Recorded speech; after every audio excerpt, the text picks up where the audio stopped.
I don't know what it is about Kid Rock. I think he's very hot and very sexy. Kid Rock is sexy in that kind of rape fantasy way, I guess. Oh, I got a foul mouth, yeah, but that's the way I talk to my friends, you know? I disrespect hoes and bitches, but I love women. Oddly enough, they all love him back. If there was a how-to book on being a bad boy, Kid Rock must have checked it out of the library 100 times, because he's got it down pat. Kids single-handedly putting the good times back into the bad boy lifestyle. American badass! His attitude is just really nasty and kick-ass on stage. But I do take a space shuttle to hell, go pimping and macking every once in a while. I like to do that too, you know? He's not afraid to just tell you what his name is over and over and over again, which could be sexy in bed, I think. But it's kind of hard, you know, when you're having sex and he's going, my name is Kid, and you're like, down, the neighbors can hear you. Kid's bad boy antics are of the classic rock and roll vintage. No guns, no violence, just plenty of babes and booze. He's skinny, he's got attitude. Skinny and attitude will get you a long way. Yeah, I've been with my share of girls, whatever. Maybe a little more than my share, I don't know. You know, I try to keep it above 18 and it's all consenting and safe and, you know, nobody gets hurt. One time, because I was in a bathroom with a girl. Hey, hold that thought, kid. In addition to the occasional groupie in the bathroom, Kids rocked with some pretty high-profile ladies, including adult film actress Midori, siren Sheryl Crow, and model James King. The relationship between James King and Kid Rock is a traditional bad boy relationship. Hot model, falls in love with a bad boy, possibly because she's never been around anyone like him before. She's, you know, making a lot of money, she's been to all the best clubs, and here's this redneck, totally alien to her life. It makes sense that she'd fall for him. You never met a mother quite like me. After hitting the road with singers, models, and porn stars, it was time to drive the big rig. Pamela Anderson. She's a blow-up doll, and I love it. She knows it. She's this sort of peroxide, siliconed, wonderful exaggeration of what it means to be a woman. She is like the cartoon character bad girl. He's the cartoon character bad boy. I can't wait to see what their kids are going to look like. Word is, Pam wants to quit acting so she can spend more quality time with Kid on the road. Pam Anderson likes the whole strip club thing, too, though. I mean, she even said she wants to go on tour with Kid Rock and, you know, do the little dance for everybody. So she's kind of down with the stripper thing.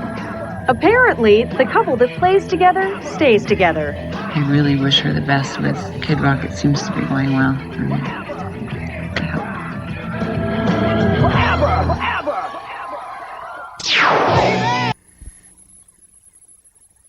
Good food, I think that's a great perk and a great benefit, you know, who wouldn't like that? The key part of it is just to keep yourself grounded through it all, you know, so yeah, this is great, you know, I'm very lucky to be treated like this at times, but also not lose focus of what's important. One of the nicest people to ever meet. If you talk to me and, you know, it's after a show or backstage or something, or you see me cutting my lawn in front of my house and come by and say hi, I don't go out and look for trouble, I don't seek it, but I'm always honest about what I say and what I feel, and sometimes I can get you in trouble, but I don't set out to cause, you know. I was never one of those kids in school that wanted to throw a rock through the window. I'd rather when the teacher said why we had to do something, like question her on how, why. I'm more of a smart ass, I guess you could say. But yeah, we have a lot of antics and we have a lot of fun with it, but at the end of the day, it's about music and who can play and who can sing and who can perform their songs. So I'd like to keep going in that direction.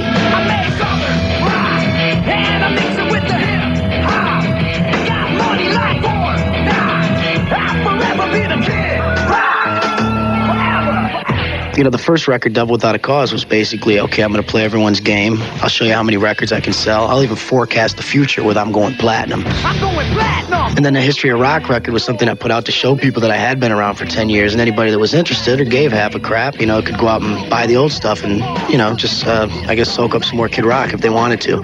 And now the new record is okay. I've been around. I've done everything there is to do. Everything's a bonus from here out. I want to try to get into some good American roots, you know, bluegrass, blues, straightforward music that was so apparent back in the day from the British cats like the Stones and the Beatles, but there haven't been so many American artists to really embrace that. So all I'm really doing is simplifying the blues and just trying to embrace that and meld it into the music that I love, which is good melodic music, rock and roll. But just keep on Kid rocking in the free world. Rock, and I mix it with the hip hop. That's kind of a game, you know, you got to play with this credibility thing that everyone's trying to establish, and I've chosen at times just to give a little bit of that up to have fun, because at the end of the day, you know, if you're not having fun, who wants to go out and do anything? So, to hell with it. I make hard rock, and I mix it with the hip hop. I get you higher than a tree top. You wanna roll with the kid rock? I make southern rock, and I mix it with the hip hop. Got money like Fort Knox. I'll forever be the kid rock. Forever, the junkies are still see God pumping. I don't think people really want to know that. It's out there, and it kills time. It's interesting. I mean, I read it sometimes too on other people. It's just, it kills time when you're on an airplane or somewhere, but I don't think anybody's deciding what they're going to eat for dinner based on, you know, anything I'm doing in my personal life or what's going on.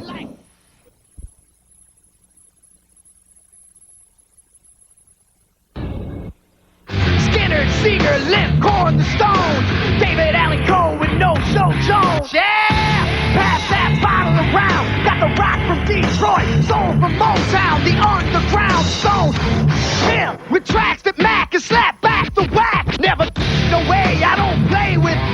But watch me rock with Liberace flash. Some of the lines, some might say a bit out there, some of them cutting, some of them off color. Girls, money, and fame. A lot of lines that most artists would edit themselves on. You seem to embrace those kind of lines. Some of them are just downright funny. Sometimes I'll say something, I'll fall out of the chair when I'm singing. I'll be like, you can't say that. You can't say that, kid. I just did. Like, oh my God, you can't say that. Like, turn it up louder. Scream it. I like to eat okay?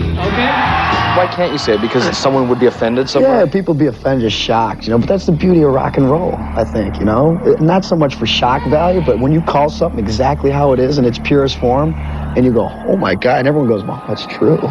Monica Lewinsky is a f***ing hoe, and Bill Clinton is a damn pimp.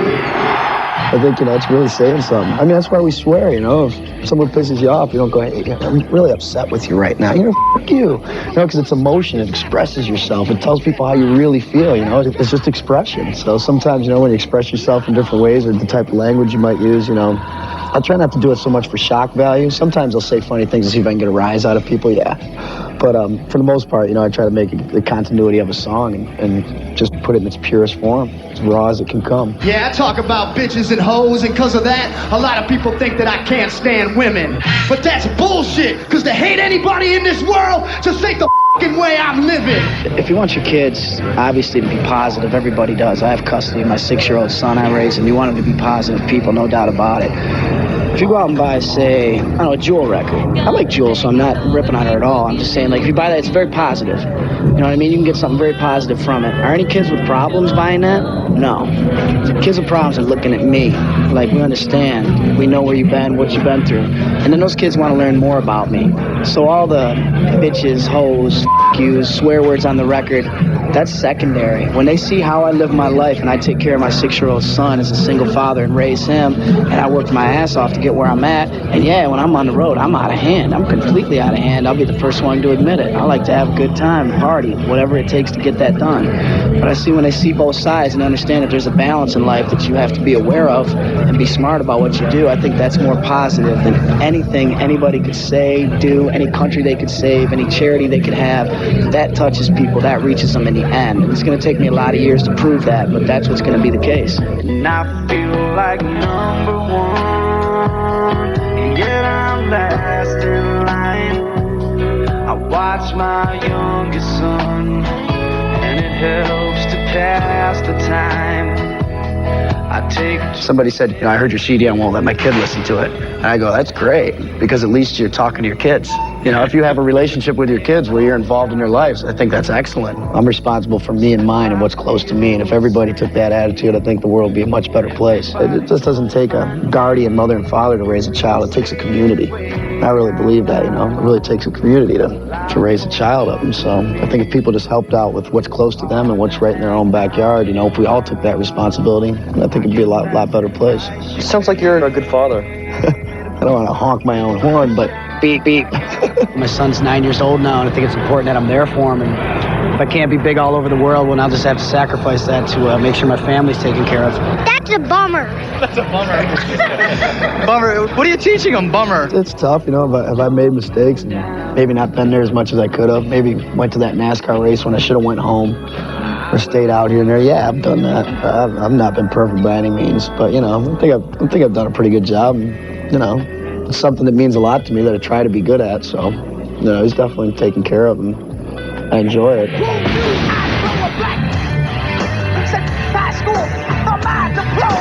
So at what age do you think you're going to be letting him listen to the explicit versions? Oh, yeah, I listens to him. Oh, yeah? Yeah, he gets them. You know, I always teetered on that. I'm like, should I have him listen to the parental ones, or should he just, you know, and I'm always listening to the demos in the car, you know, songs I'm working on, and he hears them, he sits there, and I sat down with him and taught him all the words and what they mean, so he wouldn't be ignorant if it came up in school or in other places, and it's never been a problem. I'm like, you know, this is what this means. If you want to sing along with me in the car, no problem. Don't go to grandma's house talking like that, you know. That's a bummer. It's worked out pretty positive to this point. I haven't had any incidents in school as far as, you know, language or being disrespectful in that manner. Some other things here and there, but, you know, not to that degree yet. When I'm at home, you know, I get up at 7:30 in the morning, get the pancakes going, you know, get the kid ready for school, and you know, that's just how I function. You know, I split the party with the home life like anybody else that works 5 days and they go out and party Friday, Saturday, and Sunday. You know, that's what I do. And I just try to balance my life, and it's that simple. You know, I think if they read deep and they find out how I live my life and who I am, I don't hurt people.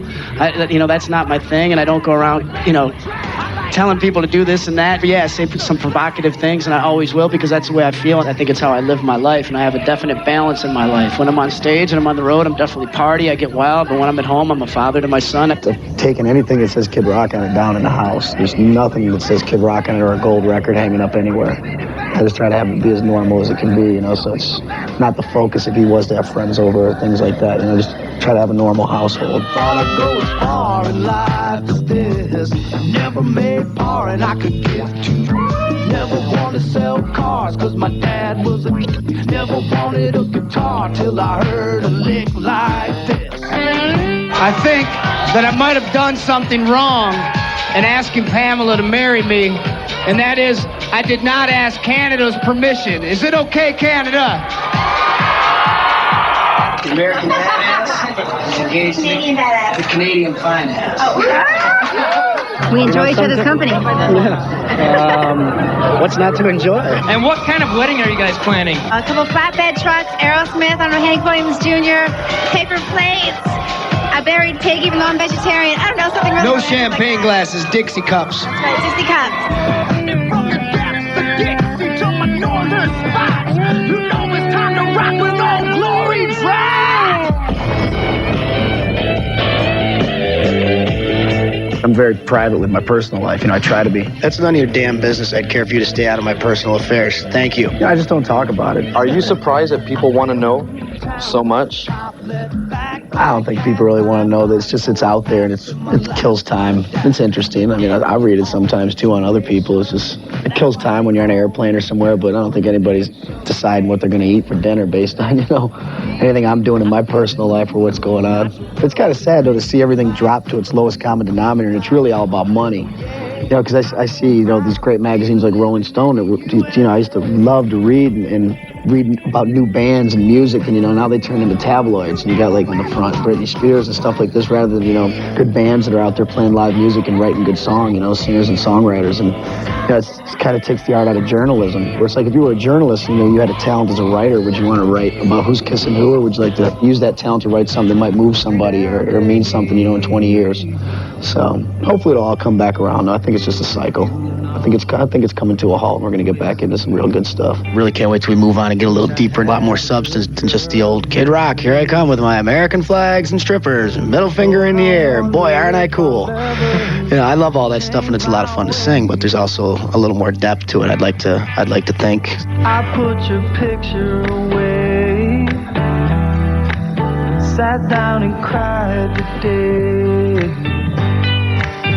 I can't look at you while I'm lying next to her. When I recorded that song, we finished that song, I went and laminated the lyrics. And Cheryl's like, what are you doing? I don't write #1 songs. I don't win big awards and stuff. I sell tons of records and tons of tickets, but it's just not my thing. When I wrote that one, I go, that's the #1 song. That's a hit through and through across the board. I mean, feel that when you play it back. And she's like, really? You think so? I'm like, I'm positive. I saw you yesterday with an old friend. It was the same old same, how have you been? Since you've been think it's great to jump in and out of scenes. I love going on the country station one day with my guitar, and then I'm walking across the hallway to the hip-hop station and getting on the turntables over there throwing down. It's great, man. It keeps music very interesting for me, and that's what I got into it for. You know, you've had to deal with the rap versus rock thing your whole career, pretty much, but I never thought of you as a hip-hop artist. I'm a singer and a songwriter, you know, but I do call, I think I am a rapper. You know, that's what I started out doing. I was a rapper and a DJ. You know, that's probably what I'm best at is DJing and rapping, and I think that's what I'll always be, which is a riot, you know, going on, like, you know, winning country awards and being on country radio, like, I'm a rapper.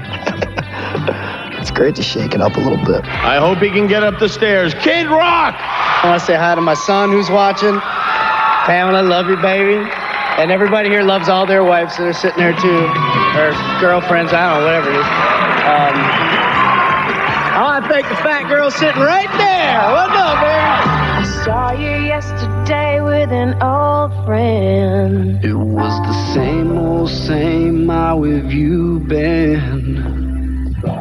Since you've been gone, my world's been dark and gray. Reminded me of brighter days. But I have to grow with the music and with my audience, I think. You know, I can't be the kid's favorite thing forever. I'm going to get old, and the people that listen to me are going to get old, and, you know, I'm looking forward to it. Baby, when I think about you, I think about love. And darling, I don't live without you and your love. If I had those golden dreams of my yesterdays, I would wrap you in the heavens till I'm dying on the way. I feel like making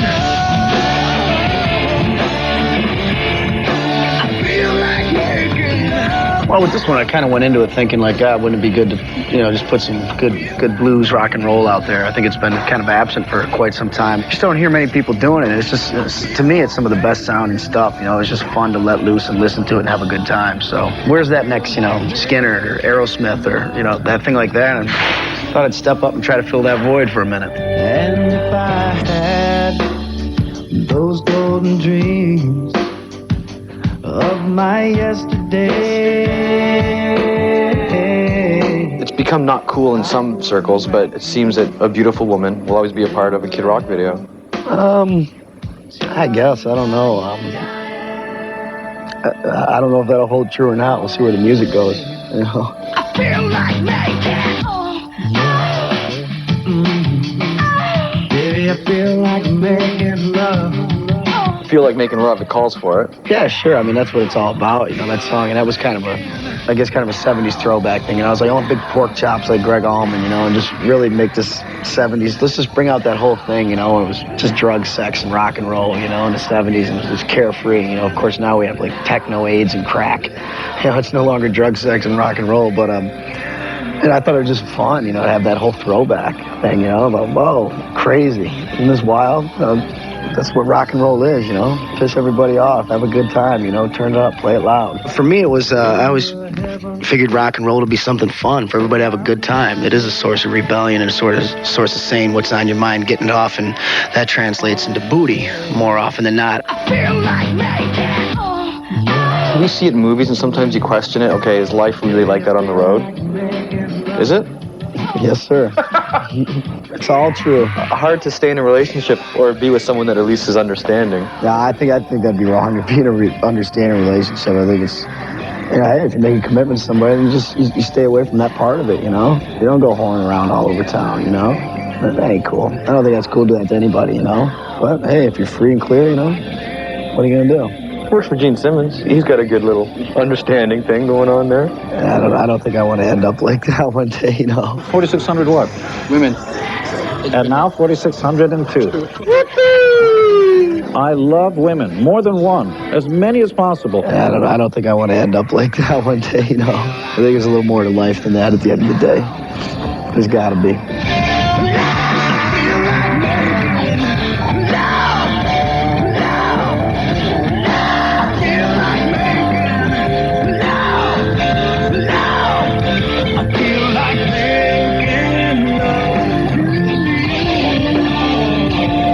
The rock's getting old.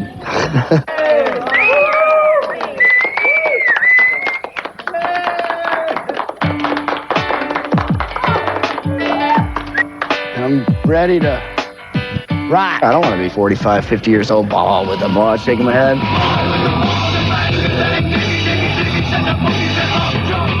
I love that. That'll always be a part of me, but I have to grow with the music and with my audience, I think. You know, I can't be the kid's favorite thing forever. I'm going to get old, and the people that listen to me are going to get old, and, you know, I'm looking forward to it, you know, but it doesn't mean there's still not any good music to be made. I've grown. You know, I always say it's when I first started out when I was young, you know, hip-hopping here and there, running around, I wanted to make some money and get some girls, you know, and be a big shot. And all that happens and comes true, and, you know, everything's great, and then, you know, you can't help but be affected by, you know, all of a sudden you have, you know, Make-A-Wish kids showing up that are dying, and you see their dad crying because they know it making their son so happy, their daughter, to hang out with you, and you see just, you know, how cruel life can be and unfair to a lot of different people, and people ask you to help out, and that can't help but affect you as a human being, you know, and for me to try to hold on to something that I might have been or still am and just take that one thing and run with it, I think would come off very fake and would get very tiring at the end of the day. So I'm just trying to grow as a person with the music. What else do you strive for when you've obtained so much? Where does one go from here? You look back and you just focus on the things that are really important, your family and your friends, you know, and really try to enjoy that. I think that's what I've found to hold the truest in life. There's some great friends and, you know, good family, and there's really not a whole lot more than that. Yeah, money's not bad. You throw that in the equation, that's great. You know, it makes things so much easier not to have to worry about paying your bills or, you know, where your next meal is going to come from. It's a beautiful thing, but you know, at the end of the day, I think it's friends and family and just, you know, strive to make your relationships better. I don't know where it's going to take me, but it's been a fun ride so far. Keep on kid rocking in the free world.